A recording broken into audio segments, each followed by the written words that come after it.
hundreds of trucks on the Egyptian side of the border filled with aid, medical supplies, food, and water, ready to cross. But they are not being allowed to cross. So why the lies by the Western media?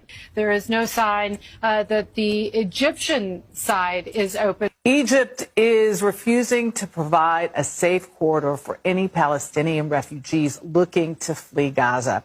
So first of all, secondly, if I may, Egypt is not refusing to provide safe passage. And so still, unfortunately for the people there, no movement there. Well, I have some ideas. Of course, the West would love nothing more than to blame Egypt for this, as Egypt has really pissed off the West. One of my commenters on a video yesterday said Egypt should join BRICS. Oh, but they already have filed to join BRICS, and they are aligning themselves with Russia and China. Just look at all the Western newspapers criticizing Egypt this morning. Reuters, which is a UK intelligence cutout, quote, Egypt moves to prevent exodus of Palestinians. What does that even mean? They're moving to prevent an exodus? Here's the New York Times, quote, as deaths soar in Gaza from Israeli strikes, Egypt offers aid, but no exit. The New York Times is awful, of course, but my favorite is the Washington Post. Quote, why Egypt isn't allowing Gaza refugees despite Israel evacuation order, end quote. So just look at the logic of this headline. So I'm just asking the obvious question, why is it Egypt's responsibility when Israel ordered the evacuation? Now, I'm no geography expert, but if Israel wants Palestinians to move out of the way, there's a pretty big border right here where they could come through. Israel could provide them with all the help they need, right? Why would you force them through a bombed-out border crossing funnel into Egypt to live in a tent city?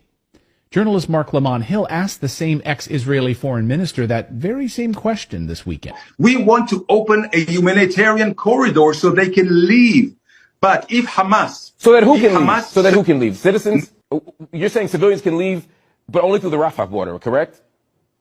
At this point, yes. So they can't because where else? Your country! They can come into Israel! But don't ask those types of questions. Instead, blame Egypt.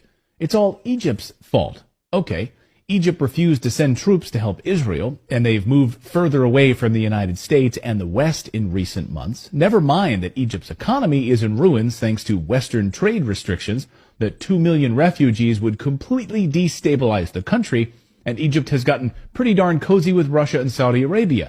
Joining BRICS means, of course, that control of the Suez Canal and the Red Sea will now belong to BRICS, not NATO, not the United States. The West would love nothing more than for Egypt to collapse in a pile of rubble under the weight of a refugee crisis. Side note, just walking around northern Egypt like I did in the shops, grocery stores, banks, you're going to hear a lot of Russian being spoken. The amount of Russian investment is about to skyrocket. Putin is sending billions to Egypt. Russia is moving a huge amount of manufacturing into Egypt.